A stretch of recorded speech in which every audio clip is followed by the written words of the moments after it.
Hello everyone, welcome back to my channel. So this is something new I'm trying where I read uh ASMR videos that I've made or fanfiction videos that I've made. So yeah. This is Vincent and Destinee getting carried away, flirting in the dressing room, kissing, and Vincent getting adorably embarrassed when his boss walks in. Vincent and Destinee in the dressing room. The station's dressing room was already buzzing with quiet activity, though the actual broadcast was still nearly an hour away. The overhead bulbs were bright and warm, glowing in neat rows round the mirror. The smell of hairspray lingered in the air like fog, mixing with the faint scent of explosive cologne Vincent had put on earlier that morning. He sat in the tall dressing room chair, shoulders straight, posture perfect as always. His suit jacket hung on the wall, hooked behind him, pressed and immaculate, awaiting the exact moment he'd slip it on. For now he was in his crisp shirt and vest, sleeves rolled neatly, collar loosened just slightly so that the makeup bars could adjust around his jaw without messing it up. "Almost done, Mr. Whitman," she said softly. "Turn your head." Vincent did, calm, polished, professional, at least on the outside. Inside he was already thinking about Destinee. He glanced toward the door once, then again. He wasn't expecting her. She didn't need to be there. But he kept thinking about her anyway, imagining her coming in, sitting on the counter like she had always did, those soft eyes watching him with that warm, shy admiration that made him feel both powerful and weak at the same time. He tried to refocus. The mirror lights flickered a little as the makeup artist packed up. "Done," she said. "Thank you," he replied, voice smooth but distant. Alone at last, he adjusted his tie in the mirror, lifting his chin slightly. His blue and green eyes reflected back at him with a mixture of confidence and exhaustion. He was ready. Almost. He looked at the door one more time, and then the knob turned. Vincent's breath hitched before he could stop himself. Destinee stepped in. She picked her head round the door as if worried she'd walk in at the wrong moment. But when she saw him, her whole face brightened instantly. "Vincent," she said softly. Something inside him melted on contact. He tried not to show it. "You're early," he said, clearing his throat and straightening his vest. "Wanted to see you before the report," she replied, stepping inside fully and closing the door behind her.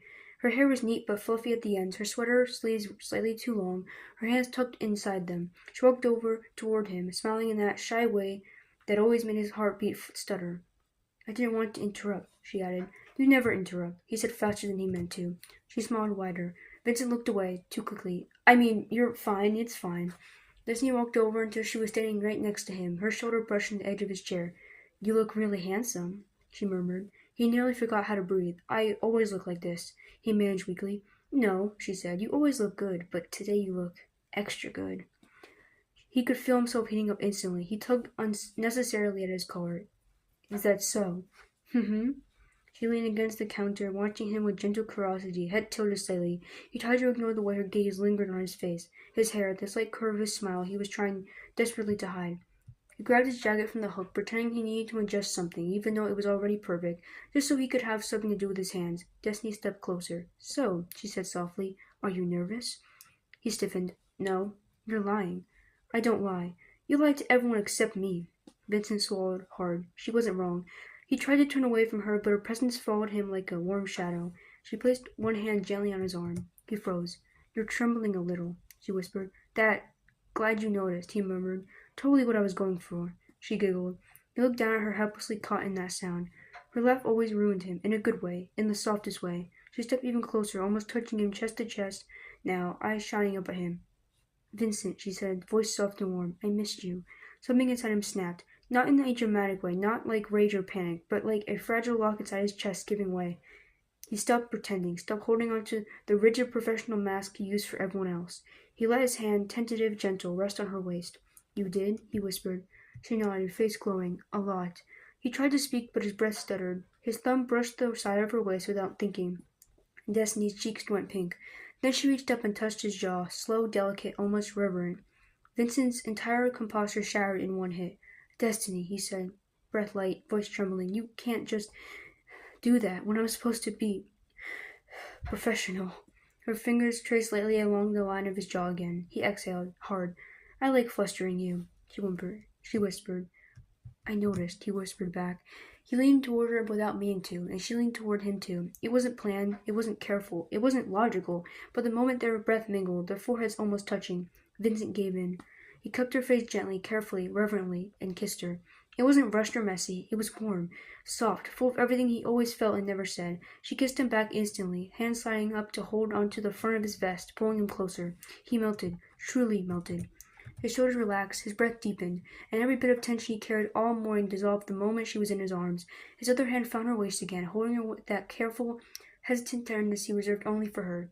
Destinee kissed him again, and he kissed her like he'd been waiting for this exact moment since dawn. The world shrank to the warmth of her hands, the softness of her lips, the tiny sound she made when he held her closer, until the dressing room door swung open. They both jumped. Vincent stumbled back so quickly he nearly tripped over the chair. Destinee gasped and covered her mouth with her hands, wide-eyed.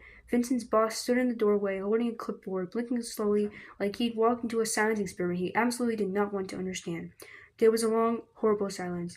Vincent's face exploded in red. He pressed one hand to his forehead.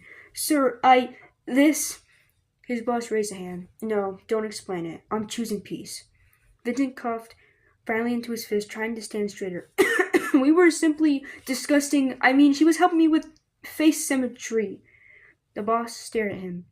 Vincent's face got even redder. Destinee squeaked, "Hello," in the smallest voice imaginable.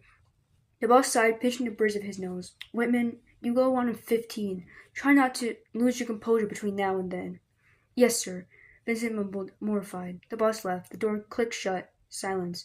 Vincent covered his entire face with both hands and groaned. "He's never going to let me live that down."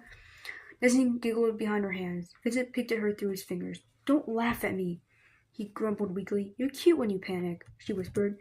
Vincent looked away quickly, because if he looked at her any longer, he'd end up kissing her again, definitely get caught a second time.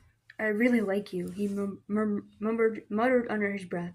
"I really like you too," she whispered back. He swallowed, cheeks still burning. "Okay," he said, voice embarrassingly soft. "But no more kissing until after the broadcast." Destinee grinned. "No promises." Vincent nearly died on the spot. And that is the end of that ASMR/fanfiction story. I'm gonna try to do more of these. But I hope you guys enjoyed this one. I'll see you in my next video. Bye.